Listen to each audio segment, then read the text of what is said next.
pertama, tentunya yang sering kita hadapi, yaitu customer, pelanggan, customer atau pelanggan. Terus siapa lagi? Di sisi yang berlawanan ada supplier. Supplier. Ya. Kemudian ada yang namanya shareholder. Shareholder. Nah, shareholder itu siapa? Shareholder itu pemegang saham. Pemegang saham. Jadi kalau kita yang mendirikan warung, diri kita sendiri, mungkin nggak ada masalah. Ya, karena pemegang sahamnya kita sendiri. Tapi kalau kita sudah bekerja sama dengan kawan kita, sahabat kita, atau saudara, nah komunikasi bisnis diperlukan, ya supaya tidak terjadi konflik, nggak ribut, diperluin. Nah, terus di sini ada yang disebut pemerintah. Nah, pemerintah ini ada pajak, nah, ada yang lain-lain, tergantung bisnisnya. Kalau pendidikan sekolah, nah, ada dinas pendidikan, ya kan? Ada komite sekolah. Nah, berarti ada satu lagi nanti di sini, yaitu masyarakat. Nah, inilah pihak-pihak yang kita berkomunikasi. Nah, bisa lebih dari ini, bisa. Cuman ini yang paling sering lah. Ya. Nah, yang kita komunikasikan banyak hal. Banyak hal. Kalau ke customer kan komunikasinya apa? Komunikasinya produk. Ya. Komunikasi yang kita komunikasikan produk. Kita punya produk ini loh. Ya. Yang kita komunikasikan ke supplier apa? Opportunity. Saya buka warung baru loh di Pejaten. Nah, ada opportunity nih Anda sebagai supplier untuk mensuplai lebih banyak ke saya. Nah, kemudian kalau ke pemegang saham apa? Profit atau labanya. Ya, kalau pemegang saham kan nanya, untungnya udah berapa nih? Gitu. Nah, kalau ke pemerintah banyak nih. Tapi rata-rata pemerintah itu namanya kepatuhan. Nah, ada laporan-laporan yang disebut laporan kepatuhan. Masyarakat macam-macam. Oke. Nah, maka sebenarnya di akuntansi atau di bidang keuangan itu banyak sekali laporan. Ya, yang paling sering didengar laporan keuangan. Yang paling sering didengar lagi apa? Laporan pajak. Ya kan? Oh, ini udah masukin belum laporan pajaknya, ya kan?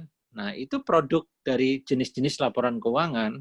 Laporan pajak adalah salah satu jenis laporan keuangan. Gitu. Nah, kalau komunikasi ini terhambat, nah itu mengganggu bisnis kita.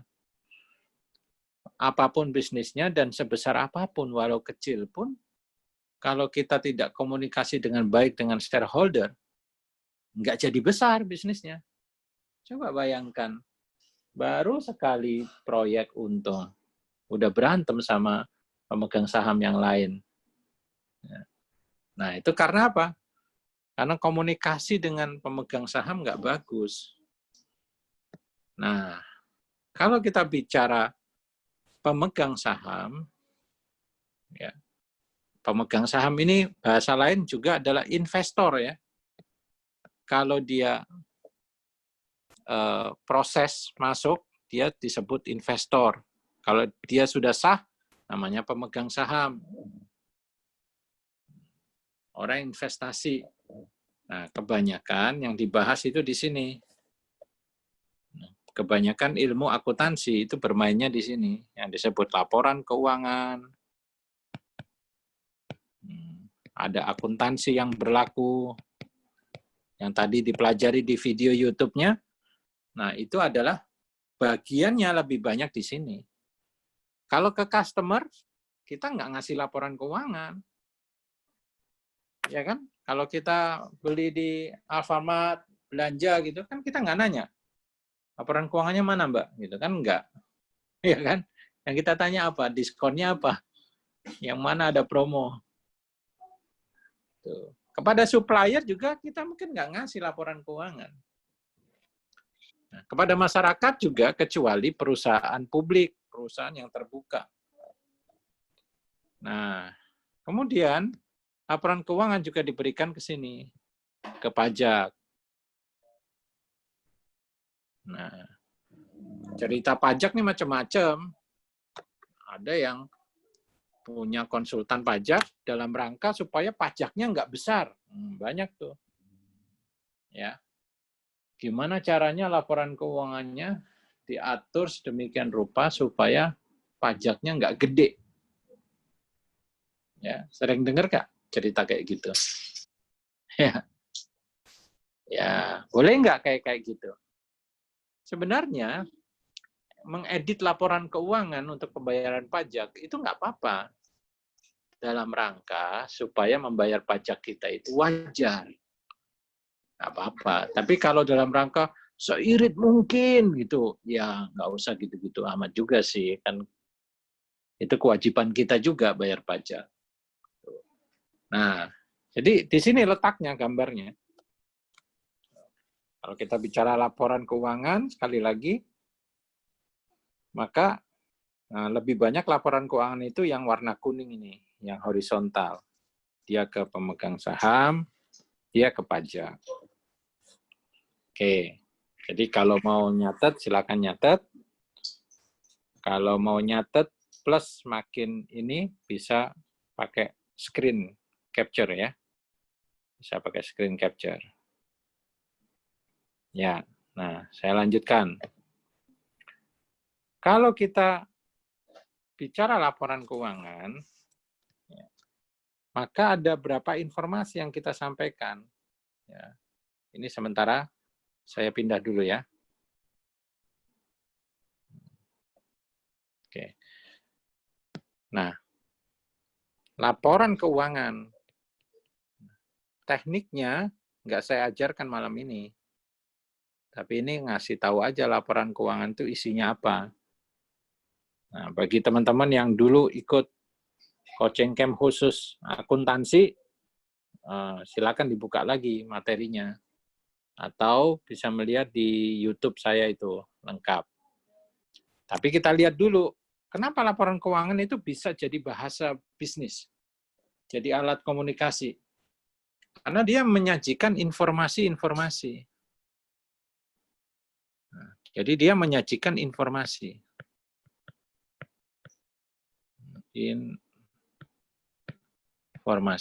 Informasi apa saja?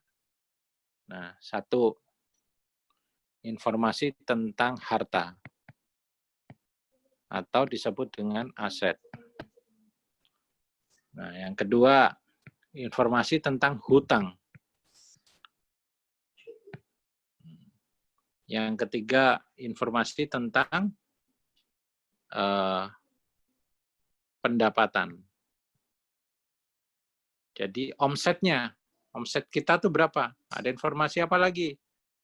Tentang biaya-biaya yang terjadi dalam bisnisnya. Ya, kalau tadi saya contohkan warung, maka biayanya apa? Ada yang disebut HPP, ya, harga pokok penjualan. HPP itu bahan untuk makanannya yang dimasak tuh, HPP. Tapi ada biaya lain kan, biaya listrik, biaya air, mungkin warungnya pasang wifi, ya, biaya langganan internet, biaya operasional, ada biaya-biaya disajikan di laporan keuangan. Nah, kalau kita maka ini pendapat minus biaya itu laba. Oke. Nah, laba yang terkumpul itu membentuk yang namanya modal. Jadi modal ini ada awal. Gini. Saya hapus dulu. Jadi ada modal. Modal ini modal awal, ya kan? Awal berapa nih kita modal 10 juta deh iuran. Nah, tapi modal ini bertumbuh terus. Nah, bertumbuhnya dari mana? Bertumbuhnya dari sini, dari laba. Sebaliknya kalau rugi, ya modalnya kegerus, habis. Nah, jadi informasi yang berikutnya adalah informasi pergerakan modal. Nah, inilah yang ditunggu ya oleh pemegang saham. Gitu. Nah, ceritanya gitu. Jadi laporan keuangan itu simpel. 5 hal ini aja yang dilaporkan di laporan keuangan. Kalau saya pemegang saham, saya dulu invest 10 juta. Saya pengen tahu investasi saya dulu yang 10 juta, itu kan modal awal. Jadi berapa gitu. Oh, perusahaannya, warungnya untungnya 2 juta. Berarti uang saya jadi 12 juta, kira-kira gitu. Gitu. Pak, kita pernah dengar yang namanya neraca. Neraca itu ini. Kalau di gambar ini, neraca itu ini. Nah, kuning nih. Ya, neraca. Kalau ini, yang sebelah sini, namanya laba rugi. Nah, ini namanya neraca. Ini laba rugi. Nah, ini alat komunikasi. Alat komunikasinya. Oke, sampai sini mudah-mudahan bisa ditangkap dan tidak bingung. Nah, sekarang saya akan kasih contoh. Contoh neraca. Neraca itu bahasa lainnya adalah timbangan. Kenapa? Karena dia membentuk keseimbangan sebelah kiri dan sebelah kanan. Ya. Nah, sebelah kirinya apa? Harta tadi. Ini harta. Sini hutang. Nah, di sini modal. Jadi, kalau kita buka usaha, tadi kan misalnya investor, dia store modalnya berupa uang, kas 10 juta. Berarti modal dia 10 juta. Belum punya utang. Nah, dia seimbang kan, sebelah kiri 10, sebelah kanan 10. Terus dia mulai usaha. Nah, ini namanya neraca ya. Dia mulai usaha, dimulai nih warungnya. Ya. Maka ada pendapatan kan?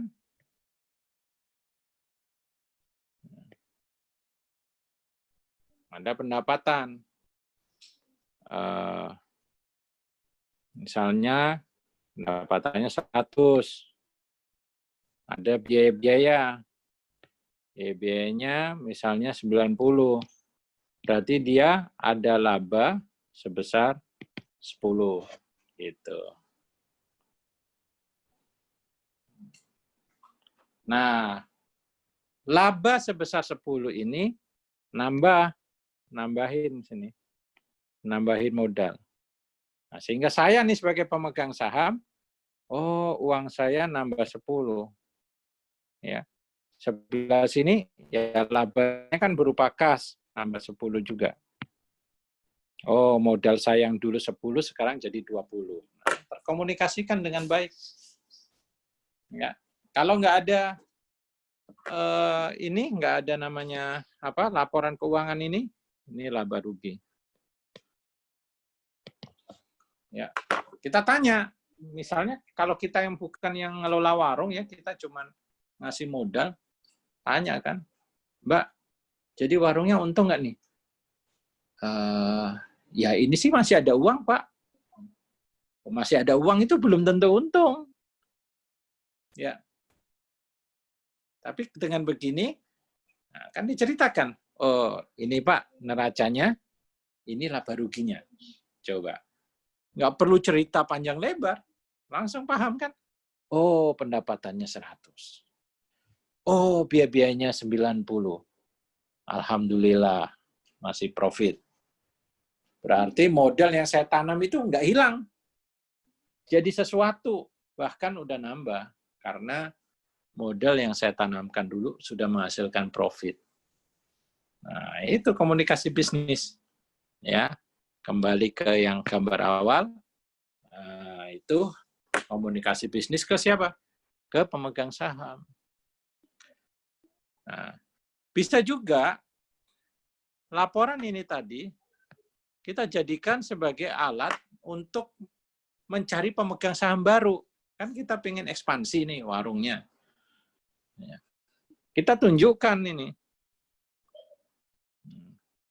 Pak, mau nggak jadi investor di warung kita? Kita mau buka baru nih di Depok, cabang. Untung nggak? Kan pertanyaan investor gitu kan. Kalau saya invest menguntungkan nggak? Ini Pak, sebagai laporan, warung kita di Pasar Minggu kayak gini Pak. Ini neracanya, ini laba ruginya. Nah, udah, tidak perlu panjang lebar berbusa. Oh, oke. Menguntungkan juga ya. Jualan warung Padang ya. Nah, misalnya ini warung Padang. Oke, setuju. Saya mau invest. Nah, berarti laporan keuangan menjadi alat komunikasi yang sangat efektif untuk menggait investor baru. Ya. Coba kita modalnya, modal kita marketingnya nggak pakai laporan keuangan. Kita datang ke seorang investor, calon investor, Pak mau nggak Pak invest Pak? Kita mau buka cabang baru nih. Emang bisnisnya apa? Restoran Padang. Oh ya, menguntungkan nggak? Oh, untung Pak, tiap hari rame tuh. Ya. Pertanyaannya pasti nggak berhenti, karena rame belum tentu untung. Rame, pendapatannya besar, tapi biayanya lebih besar dari pendapatan. Ya kan rugi. Ya. Kan bisa nih, lebih rame dari ini. Jadi pendapatannya itu 300 gitu. Tapi biayanya 320. Ya kan rugi berarti. Nggak untung gitu loh. Nah, kalau menjelaskannya pakai lisan, wah, nggak meyakinkan ini. Tapi kalau kita punya laporan keuangan, cukup diberikan laporan keuangannya. Ini Pak laporan keuangannya, dan menunjukkan nggak pakai ngomong panjang lebar. Laporan keuangan adalah bukti otentik kinerja dari bisnisnya itu. Ya, seperti itu. Oke. Nah, ini laporan keuangan sebagai alat untuk komunikasi. Nah, ke sisi yang lain apa penggunaan laporan alat komunikasi? Ya, salah satunya adalah ketika laporan keuangan ini ada sengketa. Namanya bisnis itu selalu ada yang disebut dispute ya. Dispute itu perselisihan. Perselisihan apapun, bentuknya macam-macam. Nah, catatan atas laporan keuangan ini menjadi alat komunikasi yang sahih. Berapa-berapanya itu tertulis dengan rapi. Dan ini sebenarnya amanat surat Al-Baqarah ayat 282. Ya. Disuruh mencatat kita itu di Al-Baqarah 282. Jika kamu ada transaksi bisnis, catatlah. Kalau bisa dengan saksi. Gitu. Itu menunjukkan betapa pentingnya catatan laporan keuangan sebagai alat komunikasi, alat bukti, dan banyak lagi. Dalam profesi saya sebagai akuntan selama 20 tahun lebih ini, ya sering menyaksikan bagaimana pertikaian, perselisihan yang tidak bisa diselesaikan secara baik-baik, selesainya melalui laporan keuangan. Karena tidak bisa ngelak lagi. Oh, gitu ya, gitu. Semuanya, oh iya benar. Nggak bisa. Ya, gitu. Oke, saya sementara sampai sini. Ya, silakan kalau ada pertanyaan apapun ya, terkait komunikasi. Kalau malam ini memang khusus komunikasi di sisi laporan keuangan. Kalau teknik cara bikinnya gimana Pak Dedi? Nah, tadi secara sekilas udah saya kasih konsepnya. Tapi secara teknis silakan dilihat di YouTube. Itu modalnya cuma satu, telaten. Ya, karena gampang banget, nggak ada susah-susahnya. Nah, sekarang silakan siapkan pertanyaan, nanya apapun, ya, komunikasi, laporan keuangan. Kalau udah habis pertanyaan di komunikasi laporan keuangan, boleh komunikasi-komunikasi yang lain juga. Baik. Begitu Pak Sani. Baik, terima kasih Pak Dedi atas penjelasan tentang komunikasi bisnis dari laporan keuangan. Dan Bapak Ibu, setelah menyimak materi tadi, jika ada pertanyaan boleh disampaikan ya. Nanti terkait pertanyaan yang sudah ada di grup chat akan dibacakan setelah pertanyaan tentang komunikasi bisnis terlebih dahulu nih. Ya. Tadi ada pertanyaan apa Pak Sani? Boleh dibacakan dulu. Oke, yang dari grup chat ini perihal tentang saat mengelola keuangan, terutama kalau namanya bisnis kan ada hal-hal yang unpredictable. Jadinya sering dibikin repot. Nah, ini bagaimana cara mengatasinya ketika terjadi hal yang unpredictable dalam laporan keuangan, seperti apa bentuknya? Begitu. Iya, kalau dalam laporan keuangan itu hampir semua peristiwa itu ada cara mencatatnya. Ya, hampir semua peristiwa ada cara mencatatnya. Apa yang unpredictable? Contoh kemalingan, gitu ya. Warungnya dibobol sama maling, terus hilang beberapa barang. Ya ada cara nyatetnya. Cara nyatetnya misalnya yang hilang apa? Barang dagangannya. Berarti kan persediaannya hilang. Nah, persediaan yang di neraca tadi, ingat neraca kan? Neraca itu sebelah kirinya tadi harta kan? Persediaan berarti hartanya tadi itu minus, berkurang. Terus lawannya apa? Kita catat namanya biaya kemalingan. Gitu ya. Nah, ada biaya kemalingan. Kalau di dalam ilmunya disebut extraordinary loss, ya, kerugian karena sesuatu yang tidak diduga, extraordinary, tidak biasa. Gitu. Jadi ketika investor atau pemegang saham atau siapapun baca laporan keuangan, dia akan tahu, oh ini ada extraordinary loss dari mana nih? Oh ya maaf Pak, waktu itu kita kemalingan. Nah gitu. Nah, jadi ilmu akuntansi ini usianya udah 3.000 tahun. Ya. Sebelum Masehi itu ditemukan, itu akuntansi. Jadi udah berkembang sedemikian rupa. Dan dia diabadikan di Al-Quran, ya, diabadikan dalam kitab-kitab suci yang lain, dalam Injil, dalam Zabur, juga ada perintah akuntansi ini. Sehingga kalau boleh saya bilang sekarang, ya semua peristiwa yang mau sebutkan apa gitu, saya bisa tahu cara mencatatnya. Gitu ya. Ya tentu saja ini ada ilmu yang harus dipelajari secara khusus. Ya kuliahnya sih emang 4 tahun ya. Oke. Baik. Ya, ini dari Bu Hanifatun dari Muna. Yang Ya. di chat sini Pak San, saya baca dulu ya. Kalau di awal-awal menikah sempat bikin catatan, tapi setelah berdagang malah nggak sempat. Akhirnya rugi sudah banyak baru terasa. Gimana caranya? Apa harus dicatat secara detail yang laku dagangannya atau catat pendapatan sehari itu? Oke. Mau punya catatan bagus nggak? Mau akuntansi itu nggak harus sempurna. Yang disebut akuntansi bagus itu adalah rajin dicatat. Itu dulu. Jadi lawannya adalah, mohon maaf nih, lawannya akuntansi itu malas mencatat. Gitu. Udah. Bu Dwi Ismayanti ini ngikutin coaching camp akuntansi nih dulu nih, kalau nggak salah ya. Nah, sekarang belum tentu habis training waktu itu terus mencatat. Ya kan? Saya nggak tanya mencatat atau enggak, jadi nggak perlu dijawab ya. Tapi waktu trainingnya pinter, oh bisa. Gitu.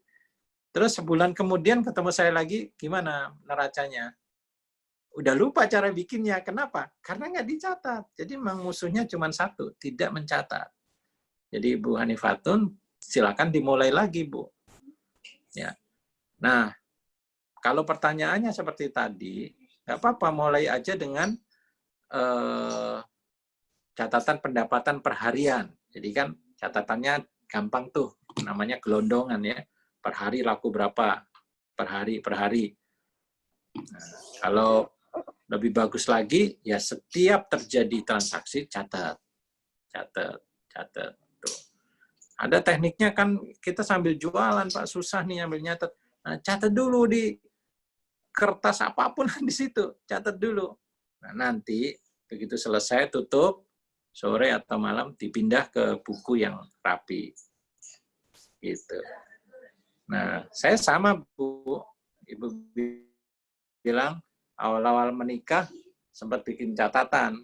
Oh ya, saya dari sebelum menikah sampai hari ini itu saya punya catatan pribadi dan keluarga setiap hari. Tuh ya. Nggak perlu canggih-canggih, benar. Ini nggak perlu canggih-canggih. Saya nggak perlu ngomongin neraca, laba rugi, nggak perlu. Ngomongin aja uang keluar masuk, gitu ya. Nah, setelah itu bagusnya begini. Kalau kita punya catatan keluar masuk aja nih, nggak perlu yang jurnal-jurnal yang seperti saya ajarkan di akuntansi. Maka setelah melihat nih, hari ini kita lihat sebulan ke belakang, itu kita punya evaluasi diri. Kalau nggak ada catatan, kita nggak ada evaluasinya. Ya. Kalau nggak ada catatan, kan kenapa tiba-tiba habis ya? Perasaan nggak beli apa-apa, tapi kok habis? Iya, karena nggak dicatat. Jadi tapi kalau ada catatannya kita mengevaluasi. Oke. Ini bocornya nih ke mall 4 kali nih. Alhamdulillah di lockdown ini nggak bisa ke mall. Jadi agak irit nih. Oke. Ini nih. Oh iya, janjian sama pacar ini bikin bocor ini. Dan sebagainya. Jadi kita ketahuan karena dicatat. Ada muhasabah. Jadi, oh ya, ini menarik ya. Di dalam akuntansi Islam, itu akuntansi disebut juga dengan muhasabah. Muhasabah, akuntansi itu. Ya, bahasa ininya muhasabah. Jadi muhasabah itu arti dasarnya memang menghitung. Jadi kalau muhasabah dalam bahasa, kalau kita bulan Ramadan, ya, kalau ini muhasabah itu kita menghitung-hitung amal dan menghitung-hitung dosa kita. Kita muhasabah diri. Nah, di akuntansi juga disebut muhasabah karena kita menghitung-hitung tapi bukan menghitung amal ya. Muhasabah. Tapi bisa juga dalam konteks luas akuntansi sebagai muhasabah.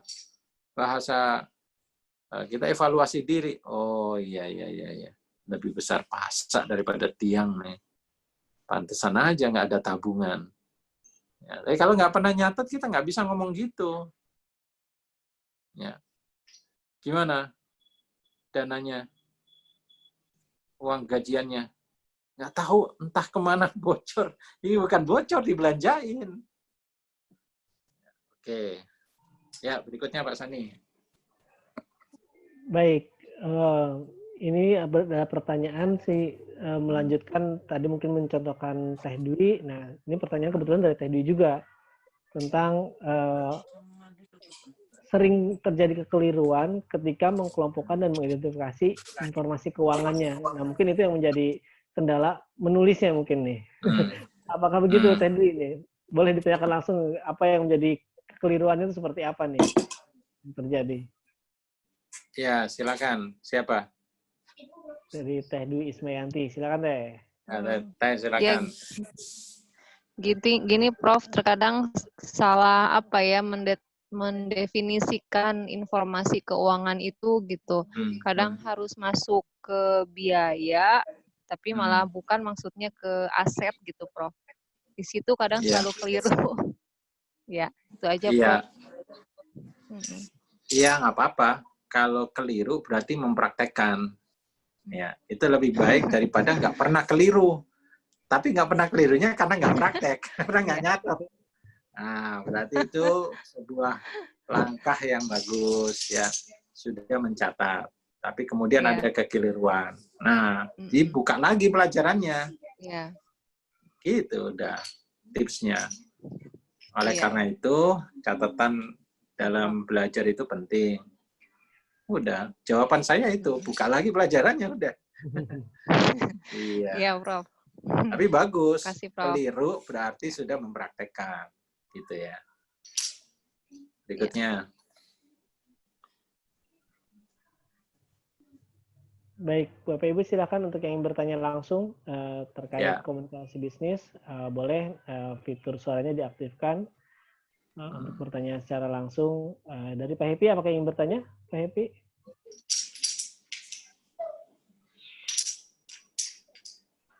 Saya unmute dulu ya.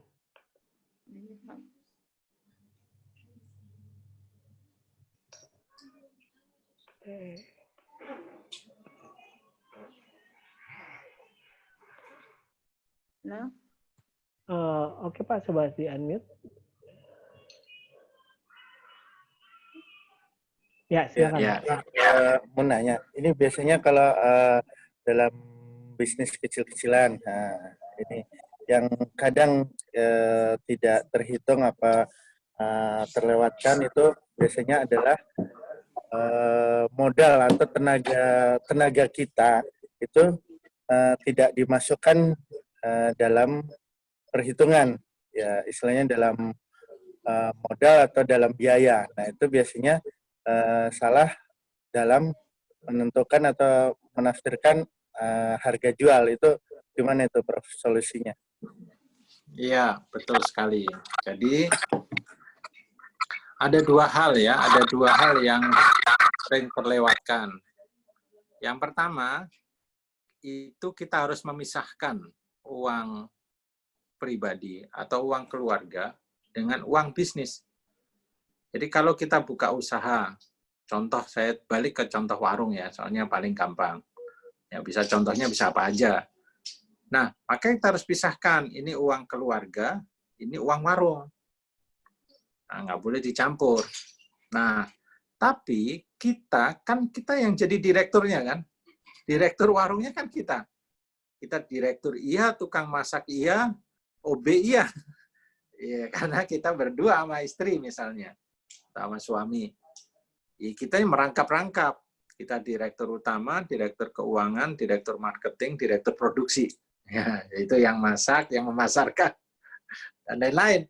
Nah, kalau sudah dipisahkan tadi, maka ini uang keluarga, ini uang bisnis. Nah, kemudian kita digaji, kita sebagai ini, jadi kita menggaji sendiri, jadi kita memindahkan uang itu dari uang bisnis ke uang keluarga, kita catat sebagai gaji direktur. Gitu. Nah, sehingga kalau kembali ke catatan tadi, ya, saya share lagi ya. Oke. Nah, kalau tadi kan apa namanya? Ada pendapatan, ada laba rugi. Nah, laba rugi ini isinya pendapatan dikurangi biaya. Nah, pendapatannya misalnya 9.000 gitu ya. Ini angka permisalan aja. Terus biayanya 4.000.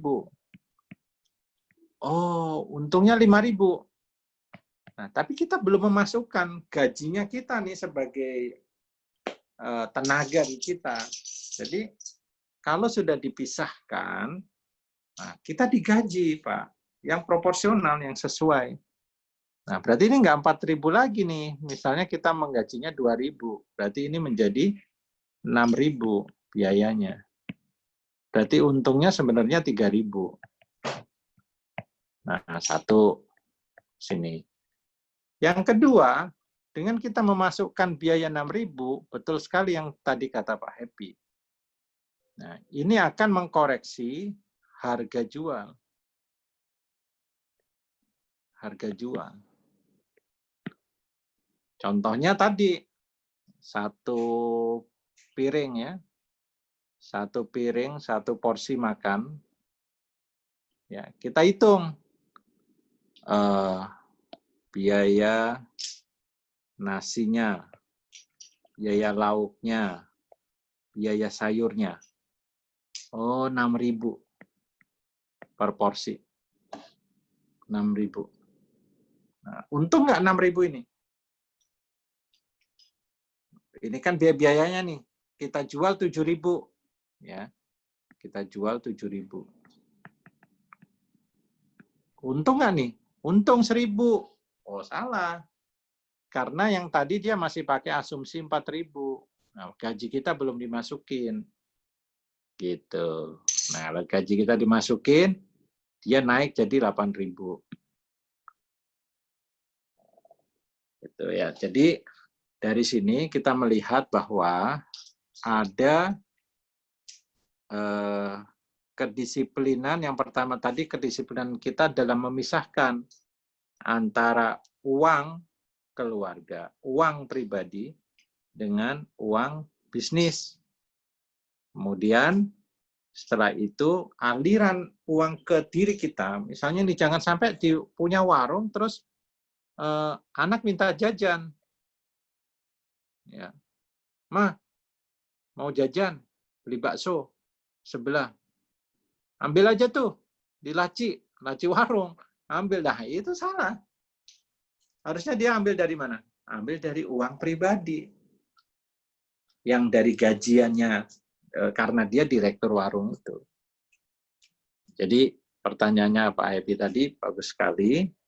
Sekaligus saya menjelaskan pemisahan dana. Nah, dengan demikian, biaya itu semua sudah melambangkan atau menggambarkan semua. Ya. Baik. Berikutnya. Baik. Terkait dengan pemisahan, tadi keuangan pribadi dengan keuangan usaha. Nah, ini ada pertanyaan dari Bu Hanifatun tentang pemisahan antara dua jenis usaha, gitu kan. Jadi pertanyaannya adalah punya usaha sembako dan pakaian, terus uangnya yang dibelanjakan itu uang hasil jualan. Nah, jadi masuknya di catatan modal atau di biaya? Ya, kalau itu masih dalam satu operasional, yaitu jadi biaya. Berarti satu usaha produknya dua, sembako dan pakaian. Itu jadiin satu aja. Jadi produknya dua. Cuman nyatetnya dibedain. Biaya kulakan sembako dan biaya kulakan baju. Tadi apa, baju ya? Nah, itu dikasih tanda, beda. Gitu. Jadi kalau kulakan sembako, jangan kemudian semua dimasukin jadi biaya kulakan, campur. Enggak. Supaya kita bisa tahu nanti total jualan di sembako itu masih untung enggak, dikurangi dengan biaya kulakannya. Gitu. Terus bagaimana dengan biaya-biaya yang lain? Biaya lainnya nanti dibagi dua, proporsional. Jadi misalnya biaya operasionalnya kan jadi satu, bensin misalnya. Biaya transportnya ada 500.000. Ini berapa ke sembako, berapa ke baju? dibagi rata aja sesuai omsetnya. Gitu. Itu cara sederhana. Kalau cara mau nggak sederhana juga ada sih. Ya, tapi kapan-kapan aja. Baik. Ya, Kalian ini lagi pelajaran komunikasi ini. Baik. Ya, silakan. Bu Hanifatun, seperti itu ya jawabannya. Bila kurang jelas bisa langsung bertanya, tapi sepertinya masih ada Bu Hanifatun. Oke, kalau kurang jelas bisa ditanyakan langsung ya Bu ya.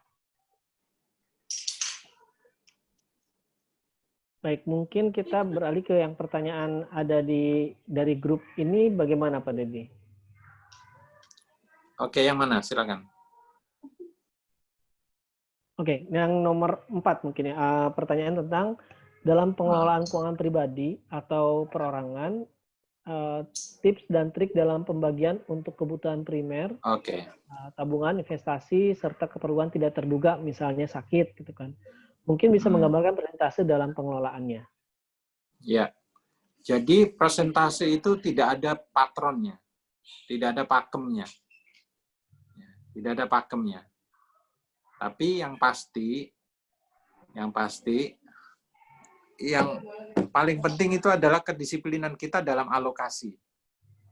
Ya, jadi yang pertama, kalau saya ya, ini praktek saya aja, saya share praktek pribadi saya. Ya, jadi gini, ini saya share. Jadi yang pertama itu sedekah dulu. Jadi yang pertama, ya ini kan 100 misalnya, angka 100 ya. Pertama itu sedekah dulu. Jadi sedekah ini potong di depan. Ya. Nah, misalnya sedekah ini 5 gitu ya. Jangan 2,5, kemepetan. Tapi ini kembali ke pribadi masing-masing ya. Nah, kemudian kebutuhan pokok. Kebutuhan pokok itu makan, ya, biaya hari-hari lah. Kebutuhan pokok atau kebutuhan primer. Nah, ini kan nggak bisa saya kasih rumus kan, ya, karena beda-beda. Nah, misalnya kebutuhan pokok ini biasanya cukup banyak, misalnya 40. Nah, yang berikutnya kebutuhan yang mengikat. Apa itu kebutuhan yang mengikat? Hutang. Pendidikan? Oh, hutang. Pendidikan masuk pokok. Oke. Pendidikan tuh pokok. Ya. Hutang, cicilan itu mengikat. Nah, 20. Itu. Nah, terus kita pengen rekreasi. Ya kan? Nonton lah keluarga, misalnya gitu kan. Nah, 10. Terus investasi, tabungan, berapa nih? 40, 60, 70, 75. Ya, berarti 25 misalnya gitu ya. Investasi ini ada tabungan haji, tabungan umroh, nah, investasi yang lain. Nah, tapi masalahnya kenyataan tidak seindah ini. Iya kan? Nah, apa? Misalnya yang ini bukan 20, ini 70. Nah, ini yang kemudian complicated hidup ini. Kenapa? Untuk kebutuhan primer aja udah 110. Ini plus ini udah 110 kan? Udah nggak cukup. Makanya dia kemudian gali lubang, tutup lubang. Nah, itu yang jadi masalah. Ketika terjadi ini, maka ini kita potong, Pak, Bu. Ya, ini kita potong. Kita potong. Kita potong caranya apa? Kita cut asetnya. Aset yang menyebabkan adanya hutang ini. Cicilan motor. Motornya lepas dulu. Ya, cicilan apa, bla bla bla. Nah, tapi kemudian ada pertanyaan lagi. Pak, masalahnya itu dulu saya utang konsumsi, Pak. Jadi nggak ada asetnya. Nah, ini menjadi pembelajaran dari kita. Kalau berhutang, itu jangan utang konsumsi. Apa contohnya utang konsumsi itu? Utang untuk jalan-jalan. Jalan-jalan, utang. Utang konsumsi. Nah, kalau utang, tapi ada aset, itu masih bisa ada apa ya? Ada semacam istilahnya itu ada jaminan yang kalau ada apa-apa ya serahkan aja asetnya. Tapi kalau utang konsumsi, kita utang, kita pakai untuk konsumsi, nah, itu kita menyengsarakan diri kita di masa depan. Gitu. Baik. Baik, ini pertanyaan dari Mbak Tari ya kalau nggak salah ya. Apakah sudah cukup mewakili Mbak Tari atau ada yang ditanyakan? Silakan. Iya Prof, mohon maaf Prof ya.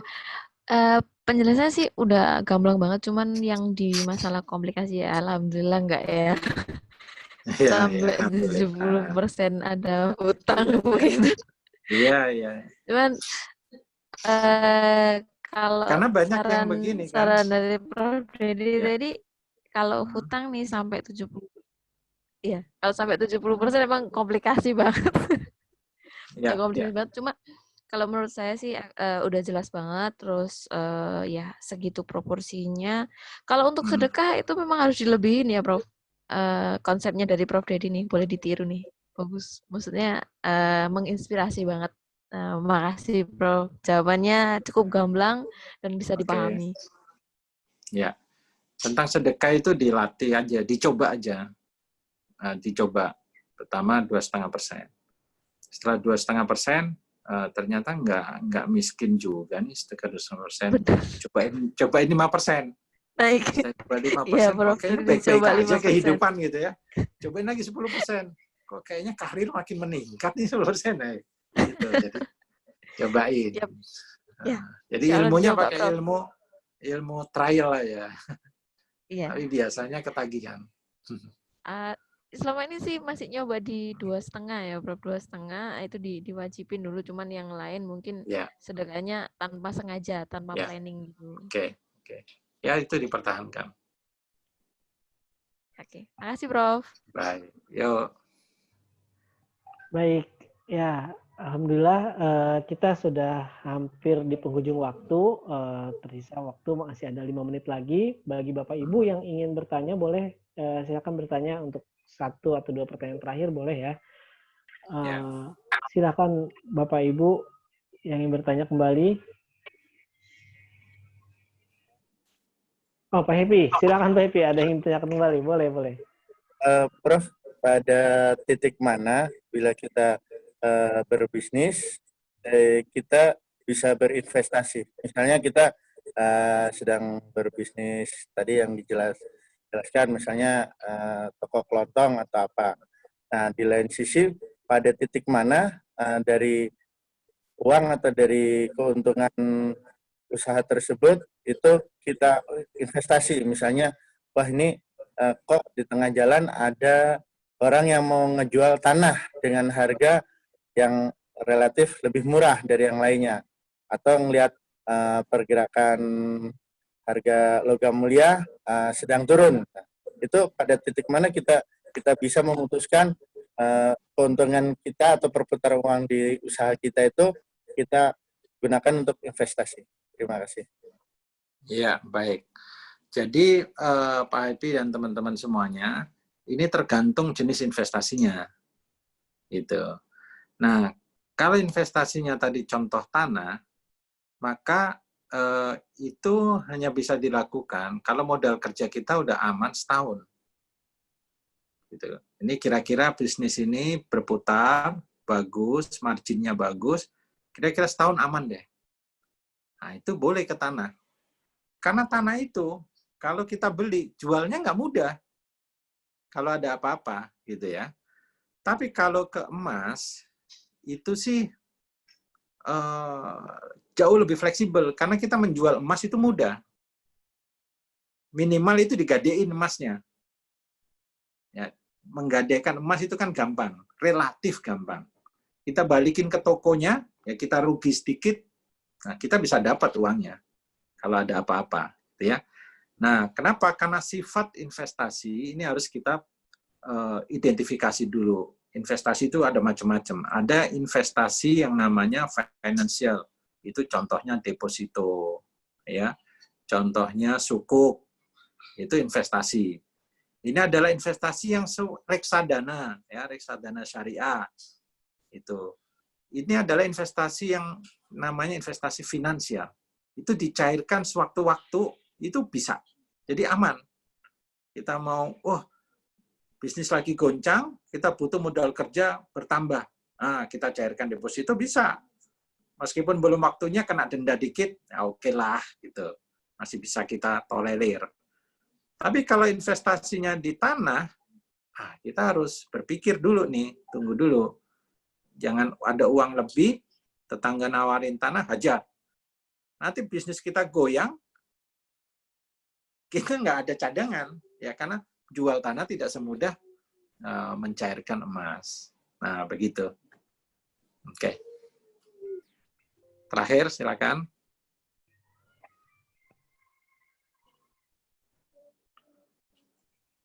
Nah, ini ada dari chat ya, dari Ibu Hanifatun. Kalau hutangnya untuk nambah modal, bisa enggak? Kalau hutangnya untuk nambah modal, itu bisa. Itu. Ya, karena dia ada jaminan hutang itu berputar gitu, untuk menjadi sesuatu. Nah, hutang itu menjadi satu, pokoknya jangan berhutang untuk konsumsi. Gitu ya. Konsumsi itu apa sih?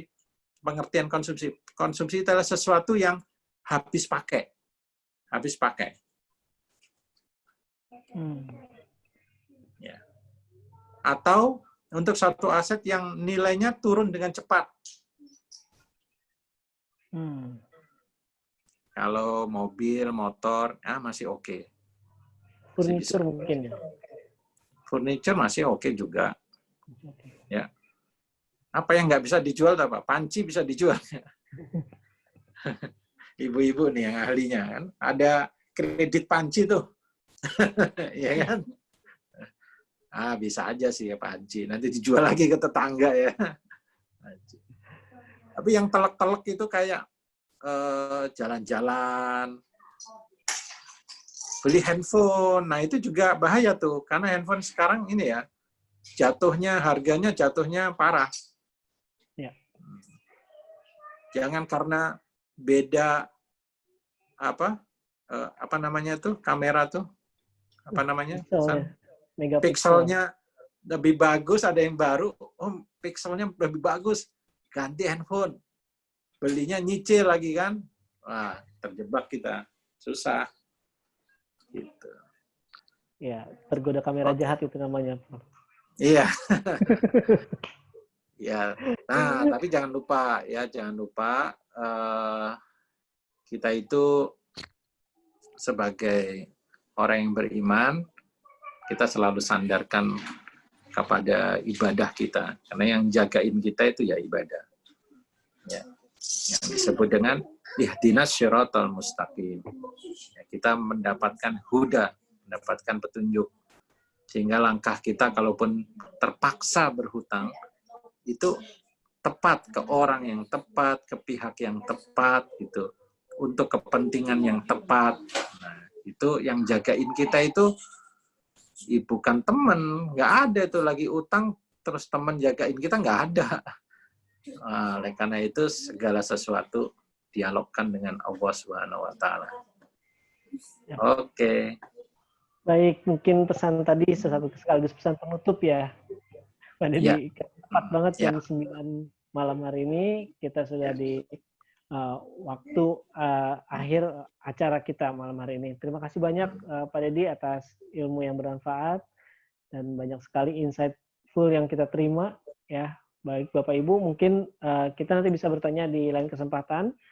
Ya, alhamdulillah kita sudah melaksanakan rangkaian acara dari Fast Track ya, termasuk materi malam ini adalah materi yang terakhir tentang komunikasi bisnis seputar laporan keuangan.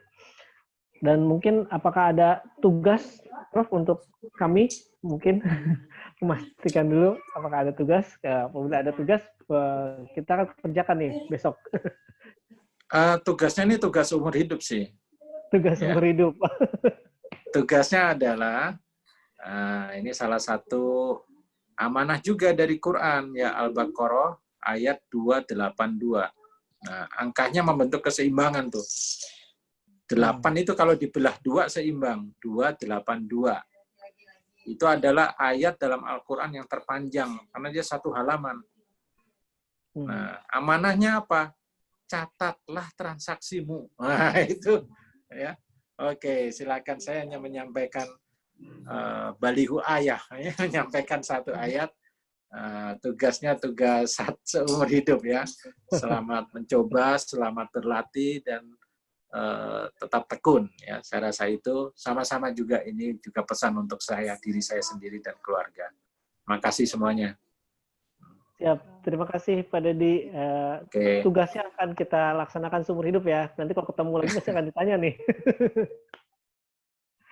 Baik, Bapak Ibu semuanya, terima kasih atas kebersamaannya selama 1 jam lebih, ya, bersama kita di acara Fast Track ini. Ya, semoga rangkaian acara Fast Track ini memberikan perubahan dalam hidup kita dan menjadi wasilah untuk meraihnya solusi hidup. Baik, Bapak Ibu, kita membaca doa kafaratul majlis sebagai penutup untuk kegiatan kita malam hari ini. Ya, subhanallah bihamdika.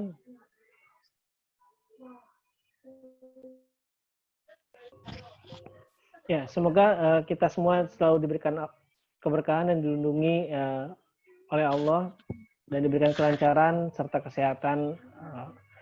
Dan kita mohon maaf apabila ada kekurangan. Ya, besok masih ada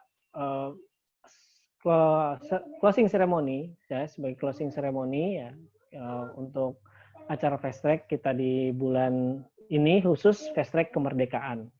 Ya, baik Bapak Ibu, kami ucapkan terima kasih banyak atas kebersamaannya, dan kami mohon maaf apabila kekurangan. Wabillahi taufiq wal hidayah. Wassalamualaikum warahmatullahi wabarakatuh.